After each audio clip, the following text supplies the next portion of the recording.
This conference will now be recorded. Mallory, can you do the roll call? Yes, just one moment. Okay, I have Brian Booth. I see him here. Are you able? Is everyone able to hear me? Just to make sure. Yes. Okay. Sorry. Yeah. I see Brian. Okay. Good. Jeremy Bryant. Todd Carroll. Sarah Carter. Mariel Fowler.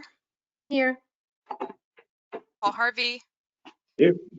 Catherine Gamble. Or excuse me. Yes, Miss Gamble. I think I saw her. No. Kevin Jones. Andrew Lagala. Lee Newland. Here. Ann Nygaard. Johnny Rourke. Gary Schanenberger. Daniel Sonenklar. Here.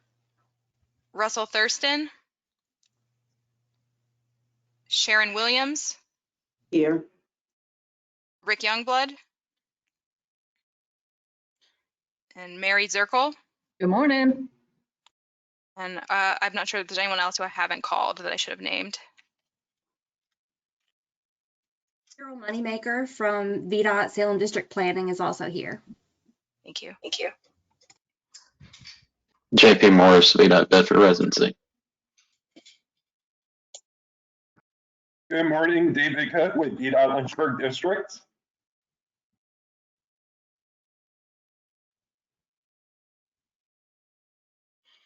Okay, Ada, I believe, and Mr. Harvey, I believe that's everyone we have now. Okay, thank you. Next, we would consider a motion to approve the minutes from September the 10th. Anyone have any comments or corrections? I received an email from Ann Nygaard asking that we add a note in there about why her and Lee decided to vote no on adoption of the LRTP. I haven't gotten to do that yet, so I suggest that we table it to next meeting. Okay, any objection to tabling the minutes? All right, we'll move on to opportunities for regional collaboration. Ada.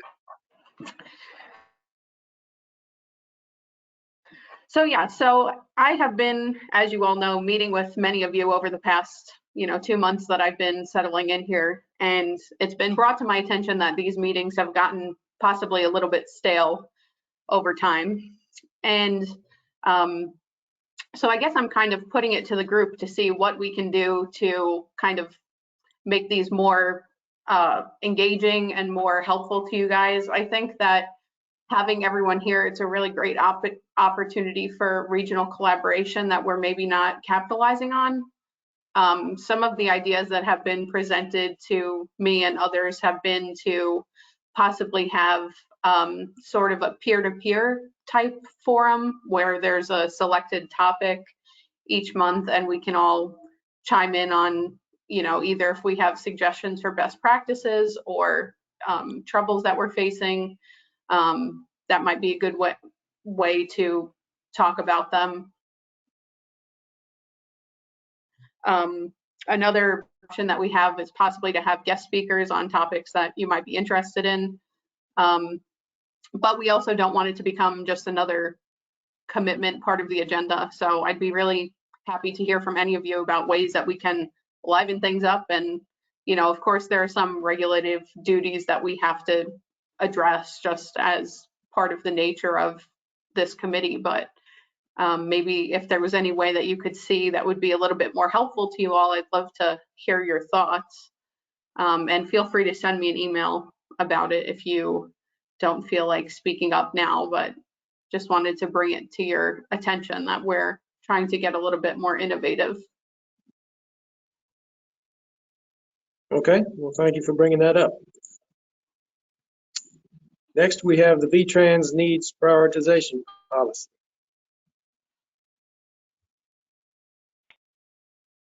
Good morning. Thank you, Mr. Chair. Just want to make sure, can you hear me all right? Again? Yes. Great. I hope to share my screen. I'm not sure if you have to give me presenter rights to do that. But while we get that set up, just wanted to say good morning to everyone. My name is Chris Wishman. I'm here today from Richmond, from the Virginia Office of Intermodal Planning and Investment. It looks like I have my screen sharing popping up here. Let me.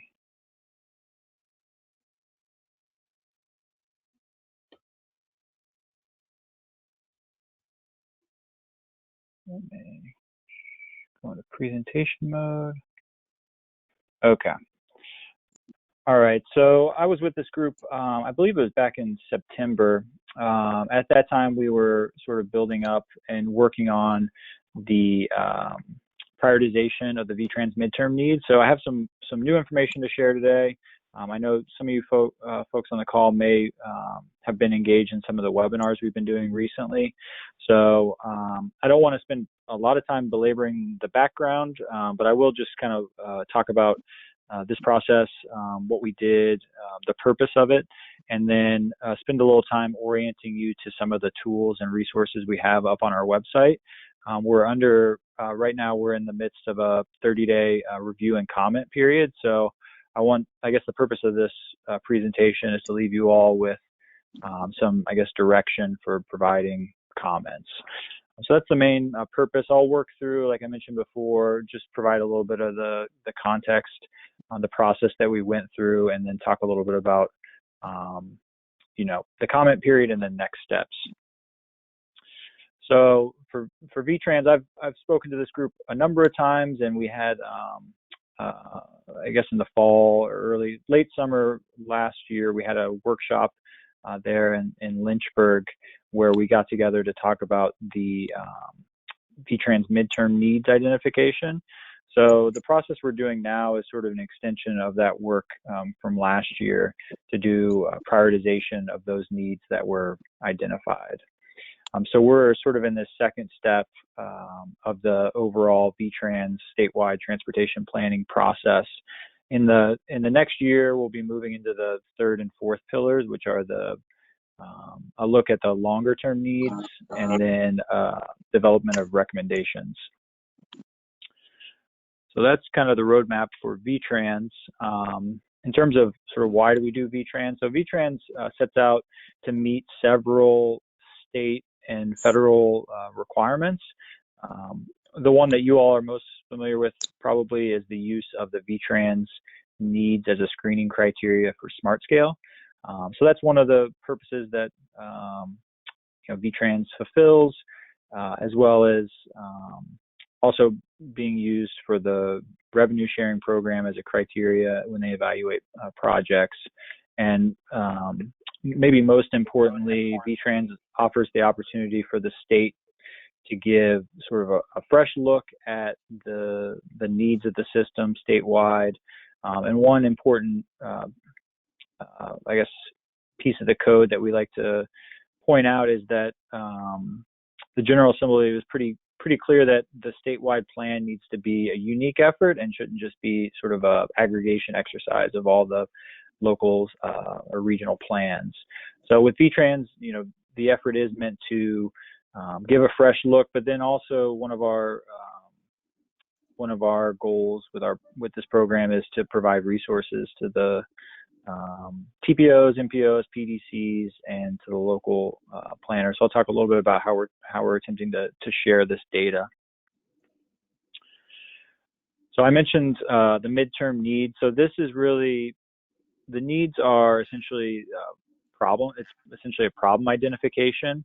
So what we do is we look at the state of the system for congestion, for transit access, for a variety of different need types, and we evaluate for the midterm needs. We look at the near-term horizon of just outside the 6-year improvement program. And the purpose of the midterm needs, as I mentioned before, one is to screen for SmartScale funding requests, and a second is a criteria for the revenue sharing program. And this midterm needs identification was adopted by the board, CTB, back in January this year. And at that time, they asked our group to go through an exercise to prioritize the needs. So that's what we're doing now and what I'm really focusing on today. In the next year, we'll be looking at long-term needs, which will be based more on an evaluation of trends. Where do we have population growth? What's the changes in technology that we might be able to anticipate? So, a little planning with a little less known condition and looking more towards maybe what policies and different needs that we might have. So that would be something we'll work on in 2021. So why is the prioritization effort significant? So the CTB has been discussing the prioritization of the midterm needs at a couple checkpoints throughout this year. So the first discussion was in May at the CTB workshop, and the second in July. So the intent, as the CTB has discussed this, is to essentially develop a project development pipeline. So the idea would be to target investment in studies, project development activities, or other advanced activities towards, the state's priorities. So some of this is still, under development, being fleshed out as far as the policy side. But what we've done, and I'll show this document, is sort of develop the process for prioritization, and then the CTB is going to consider that and how it's to be used. So more to come on that as I walk through the slides. So in terms of the process, and I talked about this a little bit in September when I was with you all, we have a 4-step process for doing prioritization. So I'll just kind of go over it at a high level here. You may have heard some of this before, so I don't want to belabor it too much, but essentially we have 4 steps. The first step is really sort of setting the buckets within which we would be prioritizing needs. So we're doing sort of 2 prioritizations. One is a statewide prioritization that's focused in on the corridors of statewide significance. And then we'll be doing, we've done a construction district prioritization. So this is, the step 1 was really modeled after how SmartScale handles evaluating both statewide high priority projects and then district grant program projects. So we took a cue from SmartScale for this step 1. For step 2, this is where we essentially are prioritizing within a need category. So I mentioned we have congestion needs, bicycle access needs, transit access needs. We have these variety of categories that are sort of independent from one another. So within step 2, what we did is, looked at all the congestion needs in the entire state on corridors of statewide significance and essentially prioritized all of those against one another. The same for congestion needs within Lynchburg Construction District. They were prioritized within the need category as part of step 2. And I'll go into this a little bit more in an upcoming slide. So step 3 is where we essentially brought all the needs together and we weighed and aggregated across categories. So you have a segment that has multiple needs on it and different priorities. We had to have a step where we could kind of bring all that together, and I'll go into some detail on that. And then finally, step 4 was recommended to us by some feedback from CTB members. They wanted to account for some other factors that weren't a part of our process. So this is a slight adjustment at the end for a co-located bridge in need of repair, pavement in need of repair, or a co-located vulnerability to flooding, sea level rise, or storm surge. So that's a step 4 adjustment that I'll also talk a little bit more about. Let's see, next slide here. Okay. So step 1, as I mentioned, is sort of setting the buckets. So we have 2 buckets. On the left is the statewide priorities, which again compare US 58 through Southern Virginia to I-95 to I-64 to US 29. So this is all the corridors of statewide significance being compared to each other statewide. Within, on the right, the construction district prioritization, this would be, within Lynchburg construction district, only comparing segments within the district to one another. So within the need categories, this is step 2. As I mentioned, we looked at each category and prioritized within the category. So to do this, we drew on a severity and then a magnitude measure. So for congestion, as an example, severity would be, how bad is the congestion? What's the measure of acuteness of the need? So we looked at the actual congestion data to define severity, and then magnitude would be, how many people does that problem impact? So the number of system users that are impacted by the problem. So for every need category, we essentially defined a measure of severity and magnitude in order to prioritize within the categories. So step 3, just as an illustrative example here, this is where, again, we brought all the need categories together. So on the left, there's a segment where only one need is present, and it's a very high need for transit access, but there are no other needs present. And then on the right, we have a segment where there are multiple needs, but none are of a very high, very high need priority within that category. So the step 3 attempts to, compare these two segments with different things going on to one another in some way. So to do that, what we did is brought in factor weighting, and we tried to make this within the district in particular, sort of relative to where that segment is in the world. So we, from this, again, took a cue from Smart Scale and applied area type weighting. So for example, area type A would be places like Northern Virginia, Fredericksburg, Richmond, where the priority is going towards more congestion and reliability, versus area type D, which would be, the more rural locations where, safety is a higher priority. So what we try to do here is allow for the weighing and aggregation step to take into account, these differences in where a segment may be. Within the statewide priority, there was only one set of factor weightings applied. So this is a little bit of detail.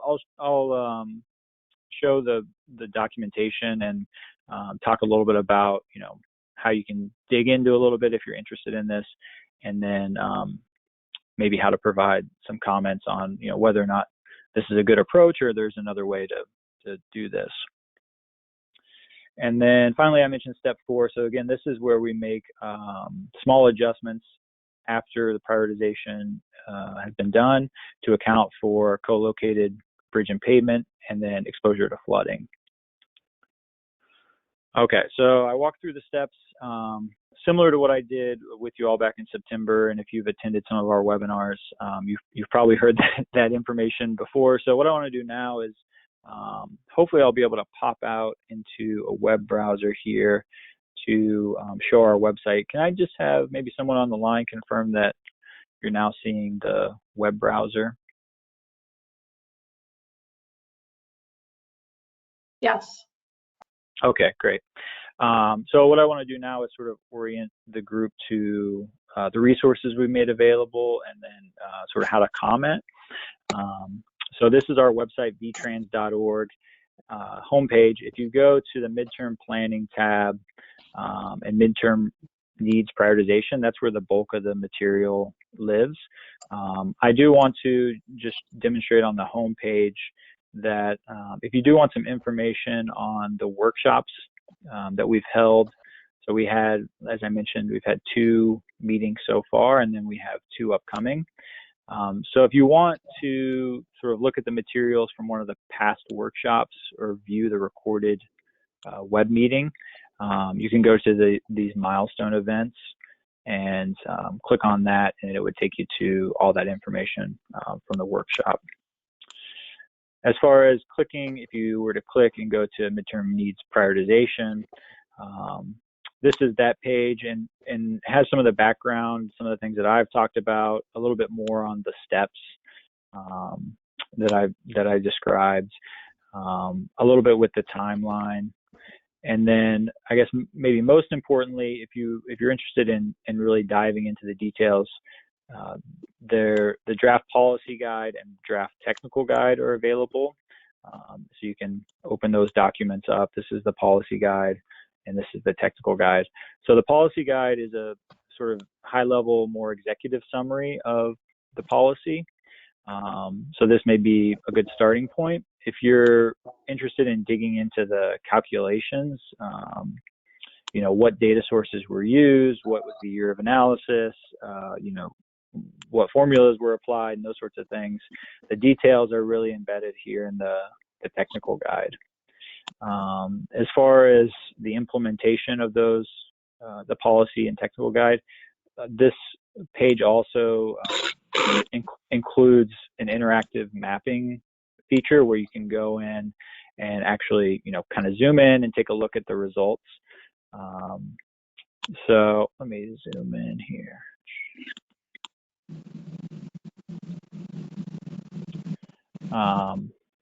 So what you can do, there are two tabs. One is for the draft statewide priorities. Again, this is the prioritization of only corridors of statewide significance. And then the draft construction district priorities, which is, you know, all the other need categories associated with regional networks, safety, IEDAs, and the like. So you can go in here and you can look at the top line results. So red would be the highest priority, orange priority 2, yellow priority 3, and green priority 4. So one thing you could do is sort of take a look at the top line results. There's the ability to add location specific comments.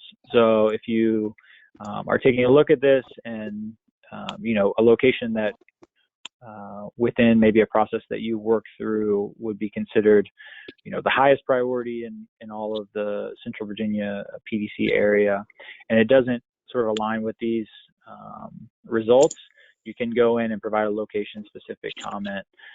Another thing that you can do is, I mentioned the step 2 results. So this is the prioritization, you know, just of each need category. So you can go in and take a look at where the congestion mitigation needs were, the reliability, pedestrian access. So within each need category, you can look at the results of this analysis, as well as you can, if you hit this question mark button, the measures that I mentioned, you know, what was the severity measure, what was the magnitude measure, those will sort of be available to you there, as well as some of the information on how the prioritization was done. So within each of these, you're given the opportunity to provide a location specific comment. If you have more general comments, so again, we're really attempting to hear about not only what do the results look like, but what were the steps that we went through and the process that we went through, were those appropriate? So if you do have more general comments on the policy, it may be easier to craft those in sort of an email if they're not location specific. So we have an email address here that you can send those to. I would mention one other opportunity. So this would be more if you have some technical staff that are you work with ArcGIS. There's the ability to download the data set that's sort of the back end of this online map as an ArcGIS map package. So that may be if you have some folks on staff that want to really dive in and take a look, or maybe, you know, bring in other layers, like compare, you know, what projects you may have in your CIP or long range transportation plan. You would have the ability to do that with the map package. Okay, so that was sort of the demo portion. I'll click through a couple slides. We have some statistics that we've developed, how many miles of roadway are in each priority category. So this is the summary for each construction district. So within Lynchburg Construction District, there are 28 miles in priority 1, 111 miles in priority 2, and so on.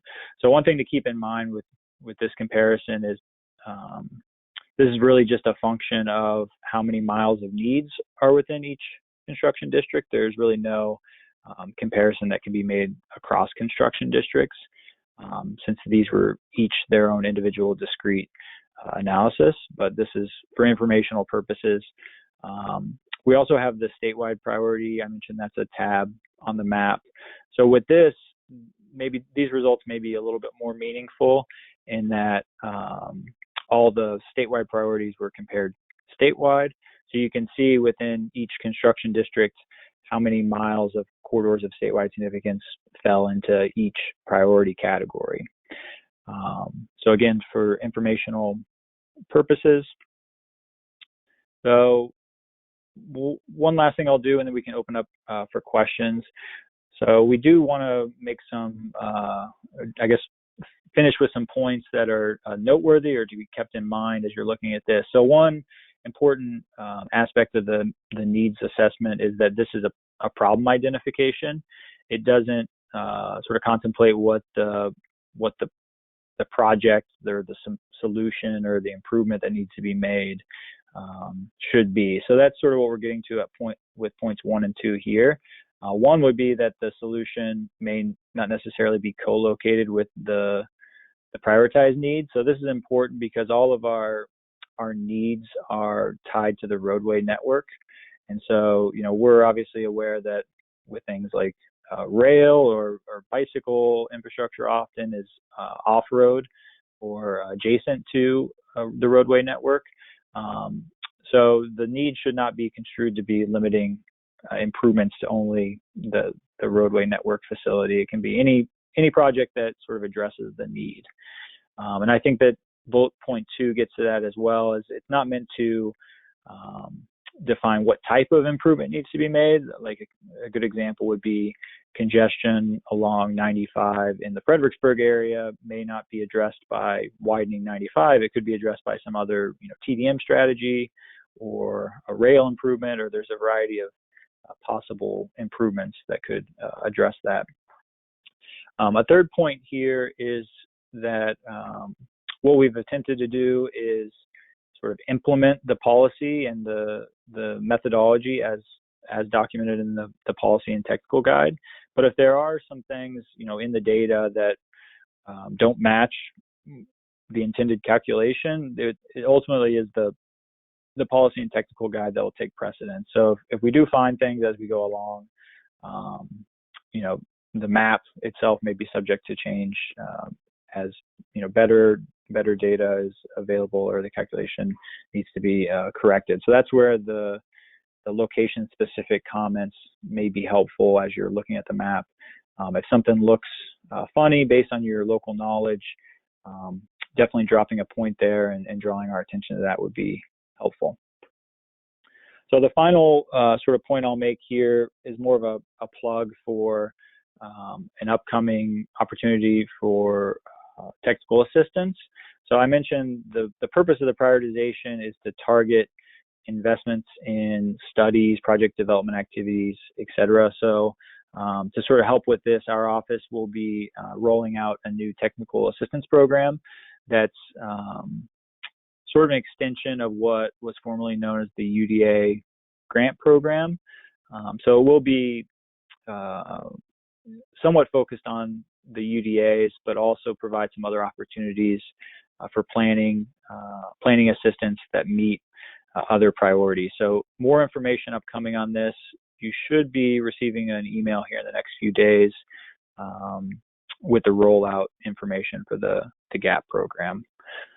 So more information to come on that. As far as next steps and the timeline, right now we're in the October to November timeframe. So this is where we've released the policy and technical guide, and we released the draft results.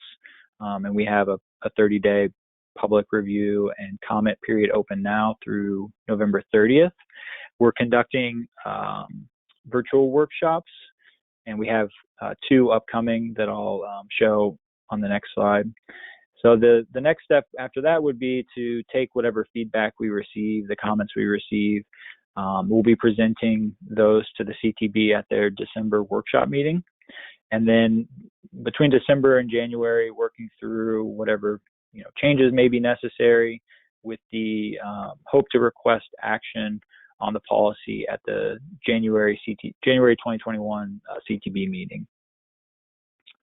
So I mentioned we've done 2 workshops and we have 2 upcoming.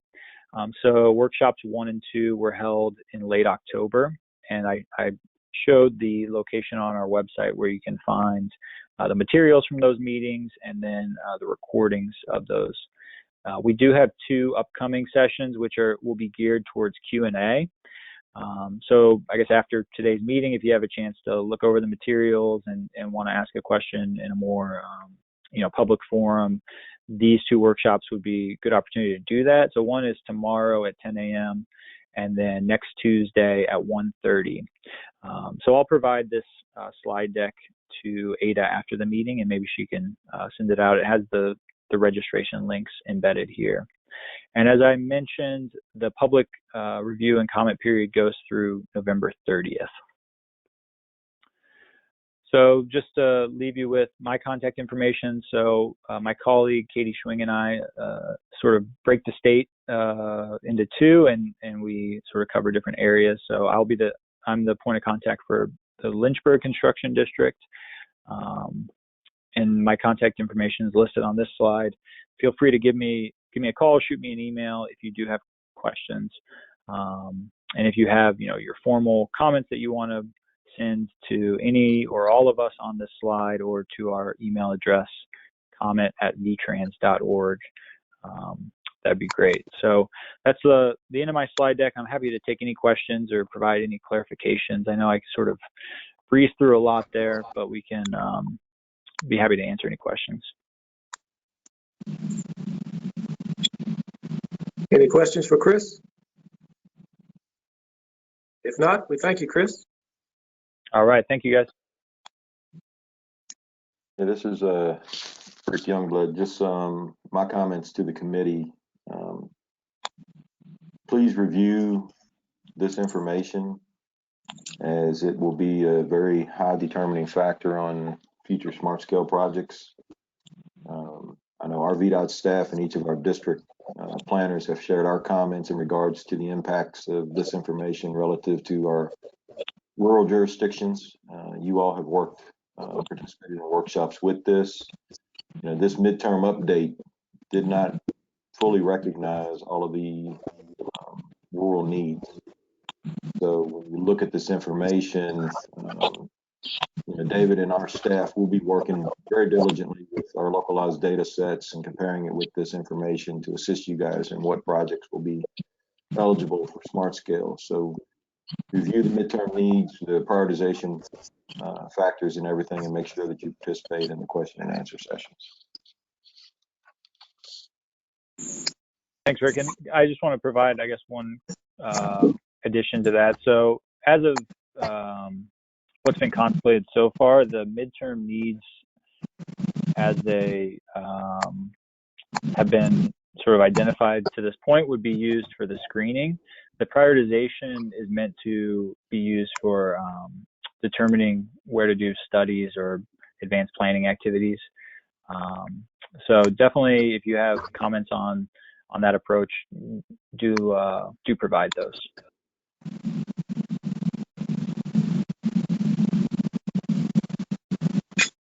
Okay. Thank you. Our next item is My Sidewalk Digital Data Platform. Philip.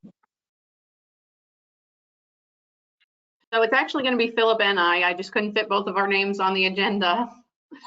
So let me get us going here and share my screen.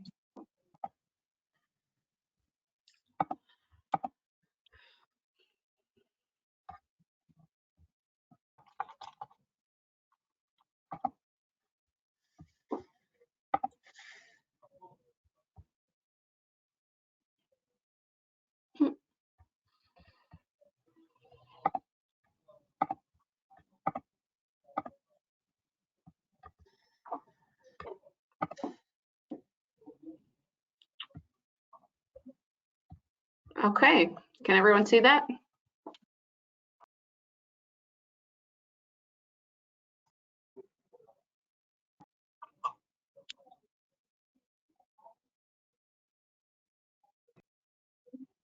Can we see the PowerPoint? I can't see you guys anymore, so.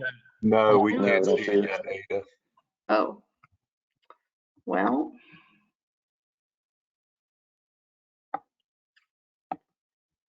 There it is. That's up.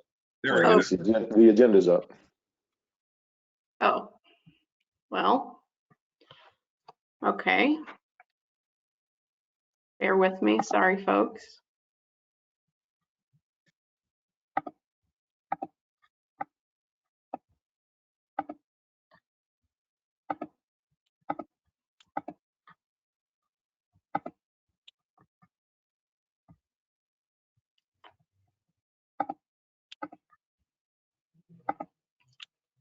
I can't seem to get this going here. Philip, do you want to share your screen? Do you have the, Sure, yeah.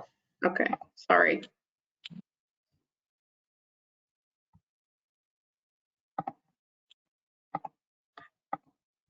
Can you give me permission to share? Yeah, I have somehow closed out of my entire window, so I actually can't see anything. Okay, here we go.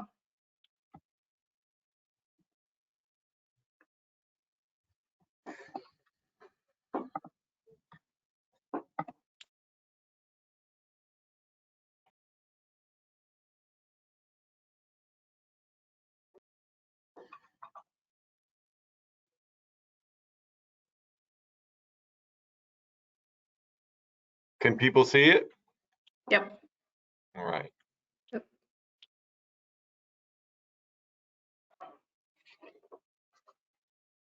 Take it away.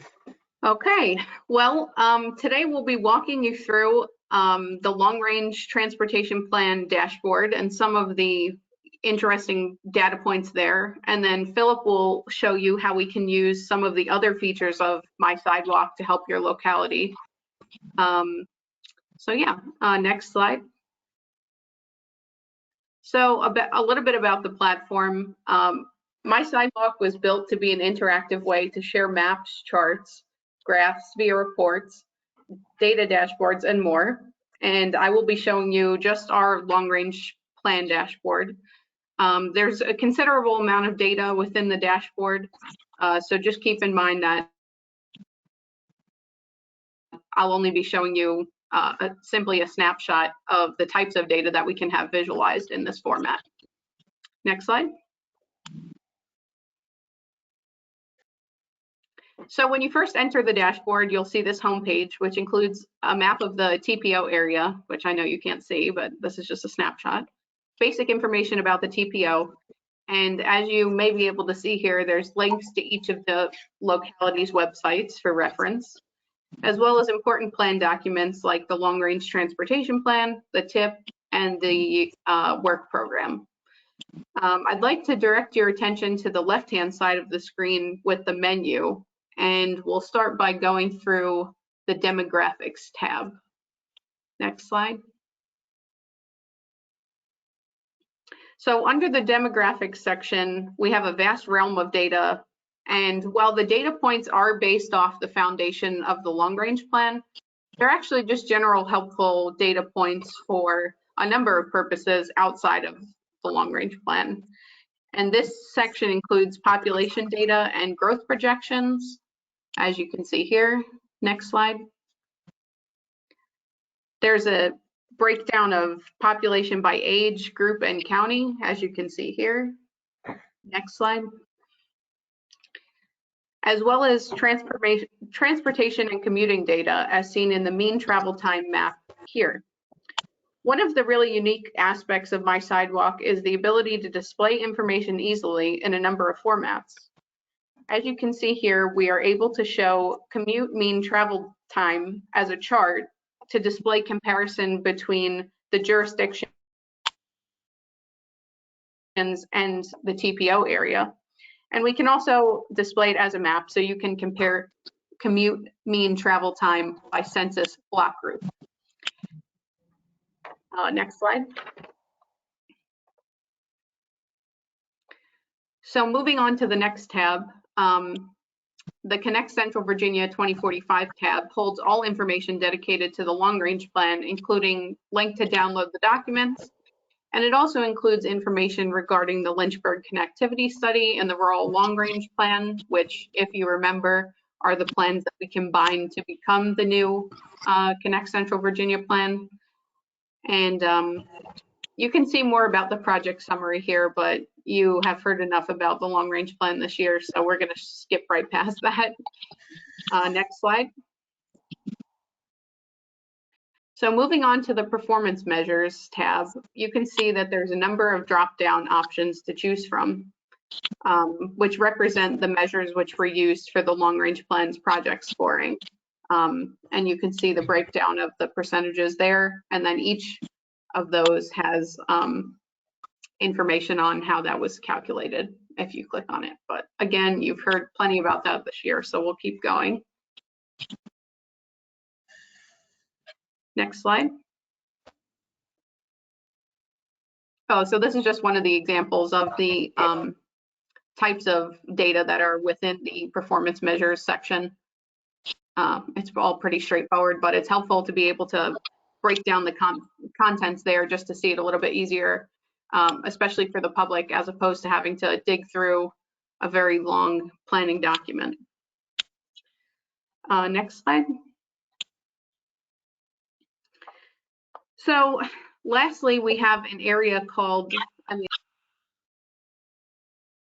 a section called planning areas, which encompasses bike ped, freight, roadways, safety, and transit. And one great feature that can be seen under the bike ped section, this is probably one of my favorite features of the whole platform, is, as you can see here, there's a map which displays the comments that we received as part of the long range plan that relate to bike ped facilities.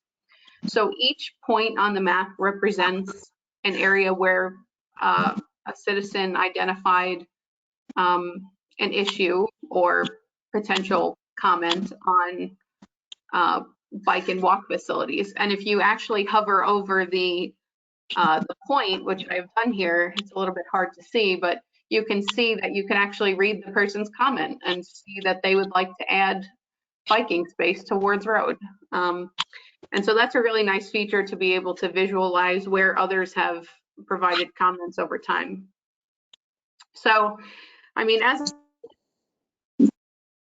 I've said earlier, this is quite a lot of data that's available through this platform. And so on that note, I'm going to hand it over to Philip, who can show you a little bit more of the capabilities of My Sidewalk beyond the long range plan dashboard. Yeah, thanks, Ada. So what you saw there was the dashboard component of what My Sidewalk can do. I'm going to run you through the report tool of My Sidewalk, and it's really meant to be a supplemental report to any planning projects or initiatives that you all have and are putting in front of your planning commissions or respective councils. And it's really meant to zone in on a specific area and then use census information as well as information from a long list of other sources that I have a slide on later in the presentation to really visualize a project, help people understand the need and so forth. So here you can see a snapshot of the back end of the actually how you would create a report. And it's a static presentation today. I made in PowerPoint, but it's just got a tremendous lag when you try to share your screen and create a report at the same time. So I decided to go static. But this report that I'm going to show you today really only took me about 15 minutes to make. So here's the home screen. You can make a blank report on, like I said, anything, you name it, any planning initiative on your agenda coming up, a supplemental report for folks to look over. You could create a blank report. Then there's also report templates. There's about 12 of them on here, and the ones showing up are the COVID-19 one, which I'll just plug our own regional dashboard that you can access through our CVPDC homepage, which is kind of built on that template. And then there's a digital inclusion one, which shows internet connectivity and children at home that don't have internet access and so forth, and a lot of information that the census offers that when mapped really helps you visualize. And then the housing affordability index is, of course, all the housing values and so forth mapped out and called out. So here I took Bedford County as the example jurisdiction today, created a report called Commute Time to Work in Bedford County, and you select here. Can you see my mouse moving at all? Yeah. Anyways, you can select a geography, which allows you to select anything from national, state, local, down to the census block group level. There's also census designated places, so places like Forest, Madison Heights, Rustburg, they're all delineated in there as well. So you select a geography there, and then we start going to work. You create this page, which is easily linked to from your website. So it looks very similar to what Ada showed earlier with the dashboard. So here's all the different content you can add. Of course, text, images, buttons, which are kind of neat links on the page.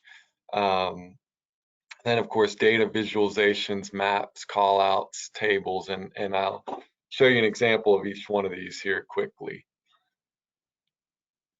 So this next slide, I just wanted to create a map of commute times to work in Bedford County based on the census block groups. So it's essentially going to show us how far people drive in different areas of the county. Easily on the left here, you can kind of get a sneak peek of all the data sources that My Sidewalk offers, which you can really quickly visualize. Like I said, all of this you see here took me about 15 minutes to create. Some DOT information, HUD, Census Transportation Planning Projects. So you just type what type of data you're looking for, and then it pulls from all the different sources and shows you what's available to map. So as I said, in Bedford County, these are the census block groups broken down. Now the data is in there, and just on the right side, it's real quick to use the to break up the mean travel times. I think this one is, and visualize it on the next slide. And when you hover over it on the website that you'll have a link to for your planning commission or board, they can zoom in. It's a dynamic map, so they can zoom in on their specific neighborhood. And here, I guess you can see a little bit south of 460, right into Bedford County, people are averaging 26 minutes to their commute. So it's a neat, just a neat quick thing. And the next slide, you can see all the other different visualizations that can be added. So quickly, just median commute distance, how far are folks driving? And this is interesting, top left table. You can compare to any other jurisdiction, like a similar sized or adjacent communities. You can quickly just pull their data as well to see how Bedford County compares.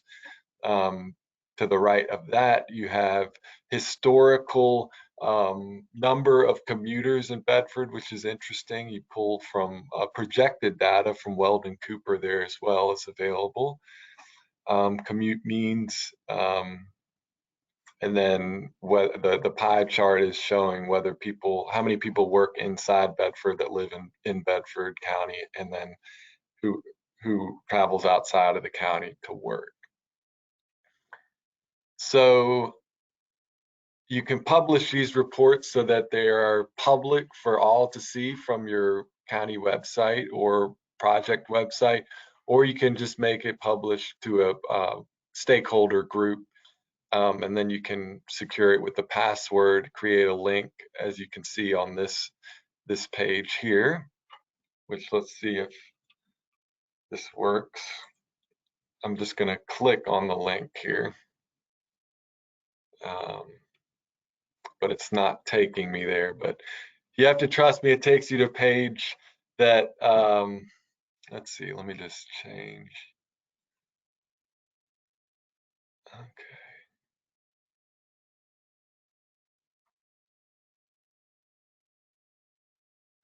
So you click the link and it's on it's on my other screen here, but it shows you what that report would look like. I'd really like to figure out how to do that, but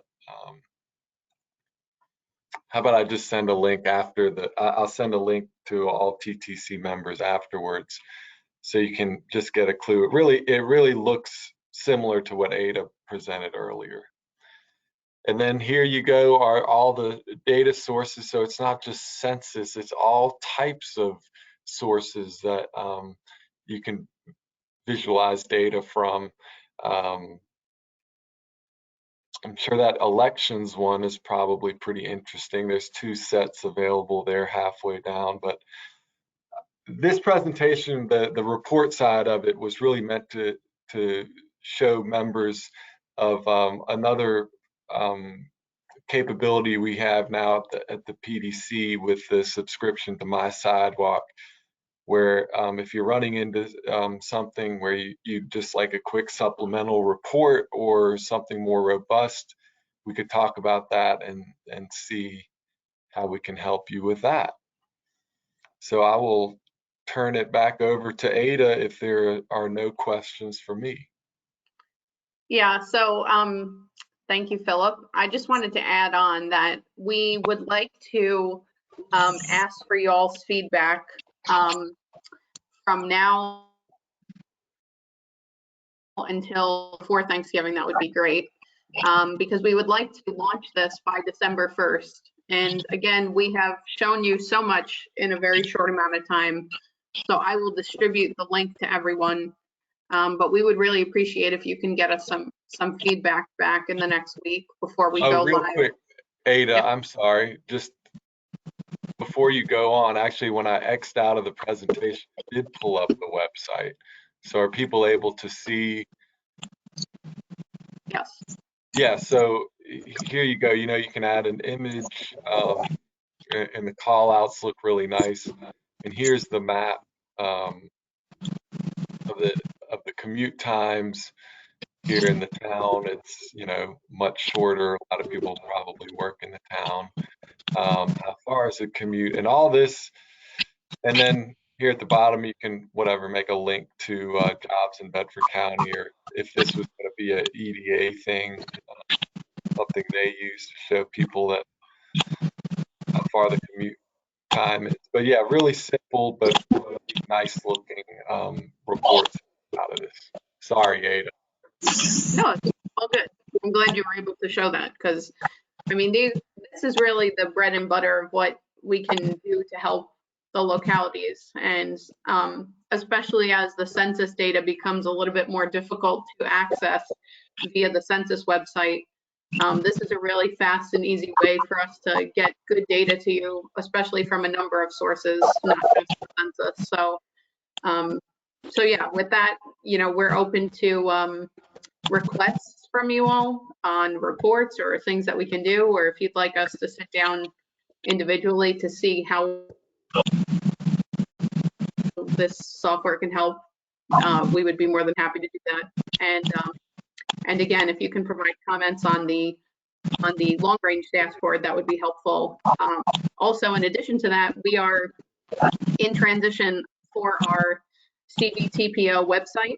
The PDC website will stay the same, but we've finally made the change from NPO to TPO for those that are in that area. So by December 1st, those website kinks will also be worked out. So we would welcome feedback at that time, but I'll keep you posted on that. So. Questions? You might have said this, but how fine grained is that data for my sidewalk? Is it census tract?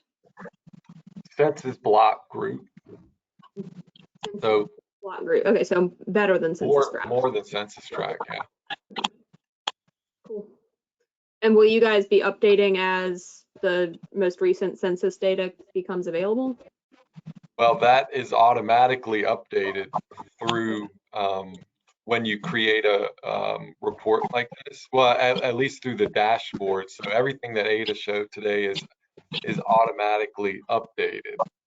That's one of the services that my sidewalk provides. So it's always dynamic, and when the next community survey or actual census comes out, that would be updated. Cool. And I should mention, it's not only census block group. You can get even more granular by creating your own layer or importing your own layer of a neighborhood, a corridor, or something like that, and it will pull data from the census block group, the most granular level they have, and they have an algorithm that tries to make it as detailed to that layer as possible. So it is Give us like a margin of error at that point because they'll be using APS data too. Yeah. Okay. Any other question? If not, are there any matters from the committee?